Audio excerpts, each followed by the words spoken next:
کی جائے، انسان کا ایمان مکمل نہیں ہوتا، وہ کامل مسلمان نہیں ہوتا۔ کتاب و سنت میں، آثار صحابہ میں، 14 صدیوں کی امت کی تاریخ میں تسلسل سے یہ بات ہماری روایت ہے کہ ہر دور کے مسلمان نے نبی پاک علیہ السلام سے بڑا کھل کر اور بڑا ٹوٹ کر پیار کیا، اور یقیناً آج کے اس پرفتن دور کے اندر بھی مسلمانوں کی بہت بڑی تعداد ایسی ہے جو ہر چیز سے بڑھ کر اپنے پیارے محبوب صلی اللہ تعالی علیہ وسلم سے محبت کرتی ہے۔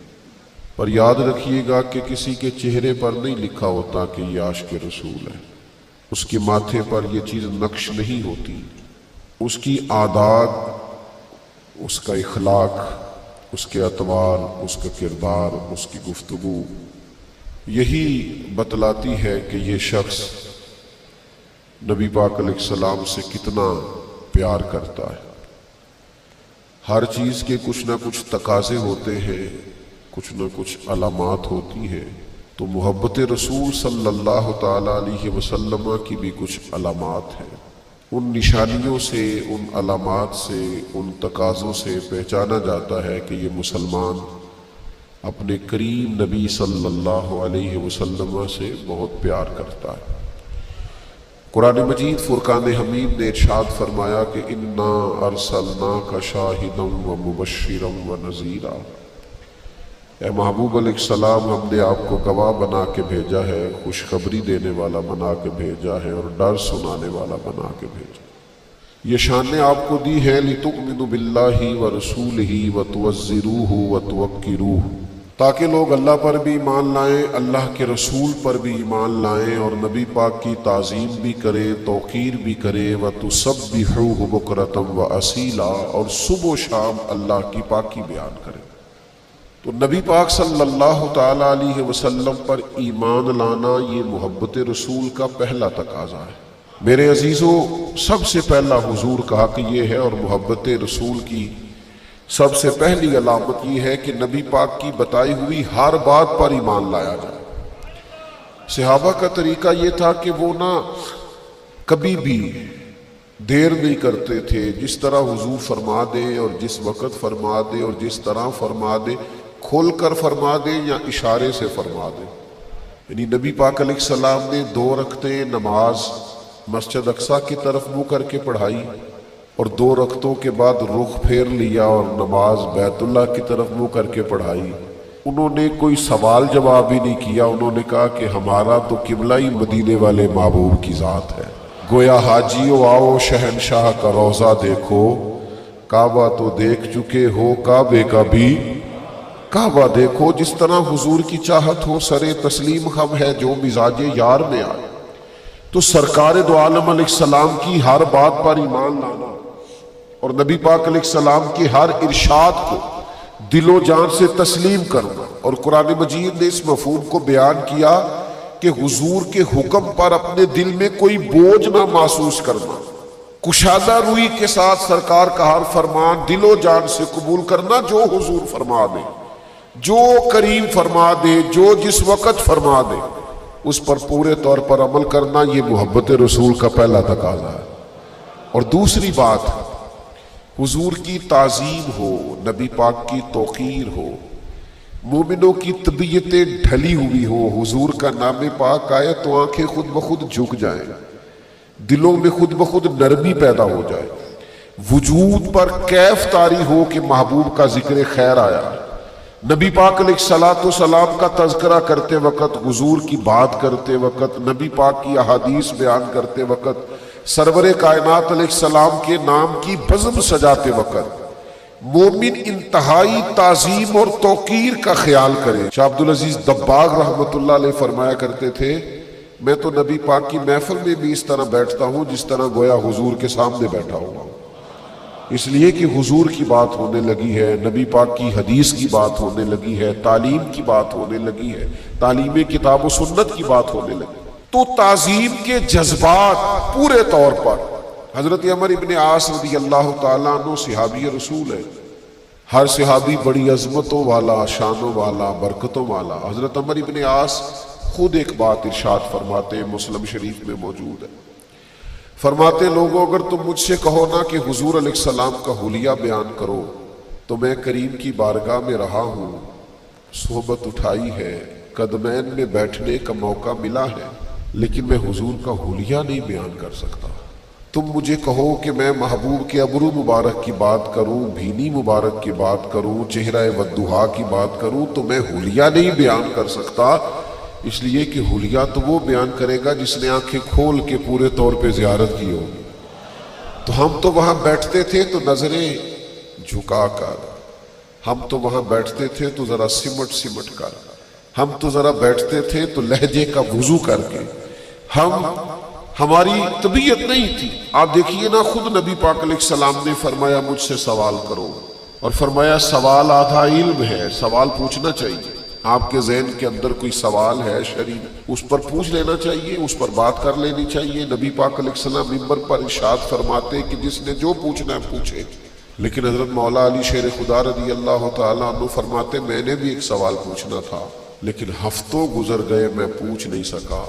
ادب مانے تھا، طبیعت جرت نہیں کر پاتی تھی کہ کیسے حضور کی بارگاہ میں عرض کروں۔ میرا دل کرتا تھا کبھی کوئی اور آ جائے نا اور وہ والا مسئلہ پوچھ لے جو میں نے پوچھنا ہے، تو چلو اس کے پوچھنے سے میری تشنگی بھی دور ہو جائے گی۔ یہ آداب، یہ طور طریقے آج چونکہ ہمارے ہاں ہر چیز میں وسعت آئی ہے، اظہار رائے کی لوگوں کو آزادی بھی ہے اور ذریعہ بھی پاس ہے سوشل میڈیا، تو بے باکی کے نام پر بعض اوقات کچھ لوگوں کے لفظوں کے اندر حسن نہیں رہا، ان کے جملے باوضو نہیں رہے، ان کی گفتگو میں وہ ٹھہراؤ نہیں رہا جو حضور کی بات کرتے ہوئے مومن کی شان ہے۔ نبی پاک کی تعظیم، حضور کی توقیر، رسول اللہ صلی اللہ تعالی علیہ وآلہ وسلم کی بارگاہ کے آداب، یعنی ایک تو وہ دور ہے نا کہ جب صحابہ ادب کر رہے ہیں، اور ایک یہ دور ہے کہ ایاز کے بیٹے کا نام محمد ہے اور محمود غزنوی محمد بن ایاز کہہ کے پکارتے ہیں۔ ایک شام پکارا اور کہا ایاز کے بیٹے ذرا بات سننا، تو ایاز عرض گزار ہوئے حضور غلام زادے سے کوئی خطا ہو گئی جو آج آپ نے صرف ایاز کا بیٹا کہا، محمد بن ایاز نہیں کہا، یہ کسی حدیث میں تو نہیں آیا تھا، یہ کسی نے فرمایا تو نہیں تھا، آثار صحابہ میں تو نہیں ملتا تھا، لیکن محبت کچھ فیصلے خود بھی کرتی ہے، ادب کچھ فیصلے خود بھی کرتا ہے۔ محمود غزنوی فرمانے لگے اگرچہ تیرے بیٹے کا نام حضور کے نام سے برکت لینے کے لیے محمد رکھا گیا ہے، لیکن میں نے پھر بھی کبھی اس کا نام بھی بغیر وضو کے اپنی زبان سے ادا نہیں کیا۔ میں محمد بن ایاز ہی کہنے لگا تھا، پھر میرا نا وضو نہیں تھا، پھر میری اس وقت وہ کیفیت نہیں تھی جو تقاضے ہیں اس نام کو پکارنے کے، تو میں نا آج ایاز کا بیٹا کہہ کے میں نے پکارا۔ بھائیوں، بہت تعظیم، بہت توقیر ہمارے ہاں بھی نا بعض چیزیں نوجوانوں میں اور عام لوگوں میں ایسی پائی جانے لگی ہیں جو درست نہیں ہے۔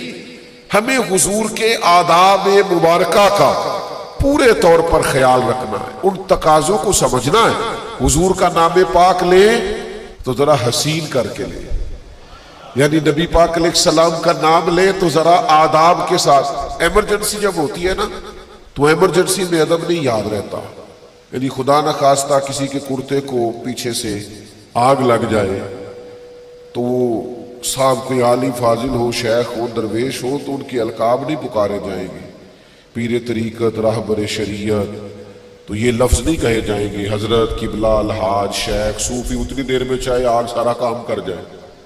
بھئی کرتے کو آگ لگی، آپ کہیں جناب آگ، جناب آگ، پیچھے دیکھیں جی آگ۔ القابات ایمرجنسی میں نہیں پکارے جاتے، وہ تو روٹین میں پکارے جاتے، ورنہ تو جل جائیں گے مولانا سارے آپ کے القابات پکارتے ہوئے۔ لیکن یہ صحابہ کا انداز فکر ہے، یہ ان کا انداز گفتگو ہے کہ غار ثور میں حضرت سیدنا ابو بکر صدیق رضی اللہ تعالیٰ عنہ کے پیر مبارک کو سانپ نے ڈس لیا، پیر کو سانپ نے ڈس لیا ہے۔ تو نبی کریم علیہ السلام نے پوچھا ابو بکر کیا ہوا کہ آنکھوں میں آنسو ہے؟ تو انہوں نے فوراً نہیں کہا سانپ سانپ سانپ سانپ، یہ نہیں کہا، بلکہ اس ایمرجنسی میں بھی ادب یاد رہے. عرض کرنے لگے فدا کا ابی و امی یا رسول اللہ، حضور میری ماں بھی قربان ہو آپ کے قدموں پہ، میرا باپ بھی قربان ہو آپ کے قدموں پہ. حضور وہ سانپ نے ذرا پیر کو ڈس لیا. اس ایمرجنسی میں بھی انہیں آداب بھولے نہیں، انہوں نے نبی پاک کی تعظیم کا، توقیر کا ہر جگہ خیال رکھا. ہمارے بزرگوں نے ہمیں جو آداب دیے تھے سینہ بسینہ ہمیں ان کا خیال رکھنا.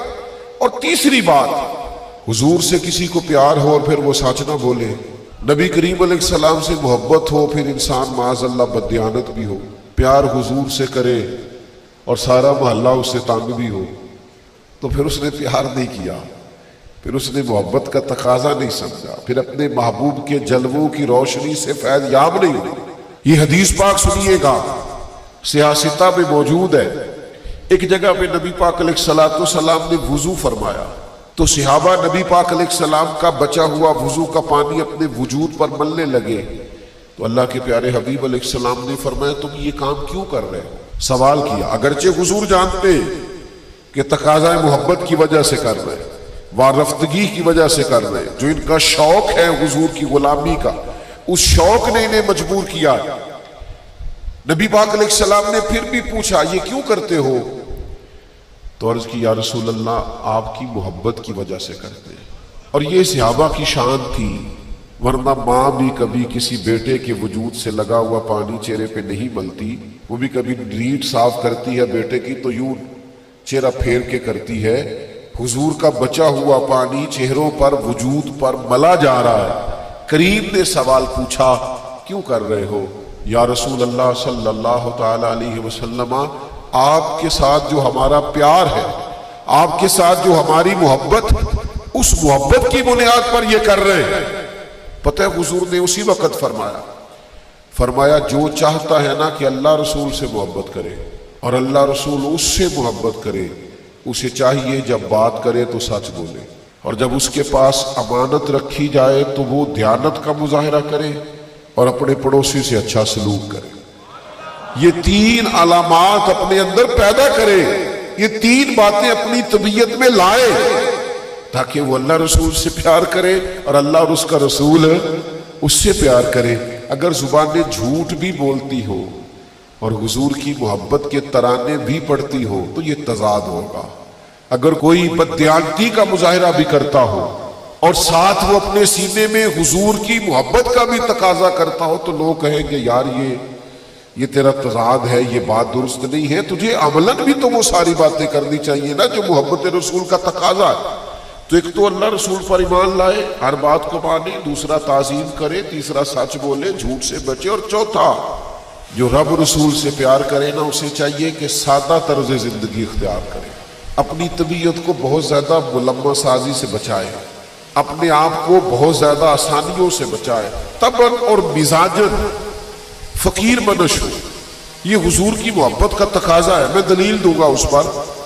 یہ جو سادہ زندگی ہوتی ہے نا آسان بڑی ہوتی ہے. یہ جو زندگی ہوتی ہے نا فیشن والی اور پروٹوکول والی اور بڑی کرسیوں والی اور اگلی نشستوں والی اور بڑے اشتہارات والی اور تصویروں والی اور میں بھی ہوں اور میرا بھی نام ہے اور میں بڑا مشہور مولانا ہوں، تو یہ زندگی مشکل ہوتی ہے. یعنی نبی پاک علیہ السلام کو نا سادگی سے پیار ہے، حضور کو بندگی سے پیار ہے.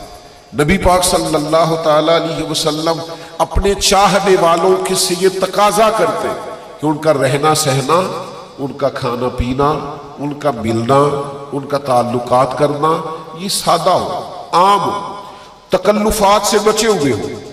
ایک صحابی حاضر بارگاہ ہوئے اور عرض گزار ہوئے یا رسول اللہ صلی اللہ تعالی علیہ وسلم میں آپ سے بڑی محبت کرتا ہوں. تو حضور نے فرمایا سوچ کر کہو کیا کہہ رہے ہیں. پھر عرض کی حضور آپ سے بڑا پیار ہے. تو کریم بھی آج دریائے کرم جوش میں ہے. حضور نے پھر فرمایا سوچ کر کہو کیا کہہ رہے ہیں. یا رسول اللہ میں آپ سے بڑا ہی پیار کرتا ہوں. تو پھر حضور نے کیا فرمایا پھر تیاری کر لیں. یا رسول اللہ کس بات کی؟ فرمایا فقر کی تیاری کر، مصیبتوں کے لیے تیاری کر. جس طرح پانی پہاڑ سے نیچلی جگہ پر سطح پر آتا ہے، پہاڑوں سے زمین کی طرف گہرائی کی طرف آتا ہے، اس طرح مشکلات تیری طرف آئیں گی. یاری تیری سونا ہے، پر ازمائشاں تیریاں اگ، اے سونا پر ٹھیک ہے، پر جو آپ کہہ رہے ہیں وہ تو بالکل ہی ٹھیک ہے۔ آپ رہیے میرے عزیزو، محبت رسول کا تقاضا ہے کہ لہجے میں، انداز میں، نشست و برخاست میں ہم سادگی اختیار کریں۔ پانچویں بات، نبی پاک کی محبت ایک تقاضا کرتی ہے۔ یہ میں بڑی ضروری بات کرنا چاہتا ہوں، میرا دل کرتا ہے سارے نوجوان اس کو سنیں۔ حضور کی محبت تقاضا کرتی ہے کہ ہم دین کا خوبصورت چہرہ لوگوں کے سامنے پیش کریں۔ خوبصورت چہرہ، دین کا جو حسن ہے، دین میں جو وقار ہے، دین میں جو لطافت ہے، حسن اخلاق میں جو برکات، یہ تقاضا کرتی ہے نبی پاک علیہ السلام کی محبت کہ ہم وہ خوبصورت چہرہ دین کا پیش کریں لوگوں کے سامنے۔ آپ کی توجہ ہے میری بات پر؟ ہمارے ہاں یہ مسئلہ بن گیا ہے کہ وہ لوگوں کے ہاتھ آ گیا سوشل میڈیا، تو ہر آدمی اپنے حساب سے تشریحات کرتا ہے، وہ نہ کسی عالم کا پابند ہے، نہ وہ کسی بزرگ کی ہوئی تشریحات کا پابند ہے، وہ اپنی طبیعت کے مطابق کچھ چیزوں کو طے کرتا ہے اور اپنے حساب سے کچھ معاملات کو لے کے چلنا چاہتا ہے۔ آپ بعض اوقات بہت زیادہ شوق میں اور وارفتگی میں بھی بعض ایسے کام کرتے ہیں جس سے وہ چہرہ واضح نہیں ہوتا جو دین کی منشا ہے، جو خواہش ہے۔ ایک حدیث سنیے بخاری سے، آپ کو میری بات سمجھنے میں آسانی ہوگی۔ کچھ صحابہ حضور کے کاشانہ نور میں حاضر ہوئے اور ازواج مطہرات کی پاکیزہ بارگاہوں میں عرض کیا کہ ہمیں نبی پاک علیہ السلام کا طریقہ عبادت بتائیے۔ تو ان پاک باز امہات المومنین نے کہا صحابہ کرام سے، فرمایا کہ حضور رات کا کچھ حصہ عبادت کرتے اور کچھ حصہ آرام کرتے، کبھی نفلی روزہ رکھتے اور کبھی نہ رکھتے، چھوڑ دیتے۔ اب یہ شوق میں، صحابہ شوق میں، وارفتگی میں، بڑے مخلص لوگ تھے، شوق میں عرض کرنے لگے کہ حضور تو اللہ کے محبوب ہیں، امام الانبیاء ہے، معصوم عن الخطا ہے، تو محبوب تو تھوڑی دیر بھی عبادت کریں تو ٹھیک ہے، حضور تو کبھی نفلی روزہ چھوڑ بھی دے تو ٹھیک ہے، لیکن ہم اس سے بھی بعض اوقات عام لوگوں کے لیے مسائل کھڑے ہوتے ہیں۔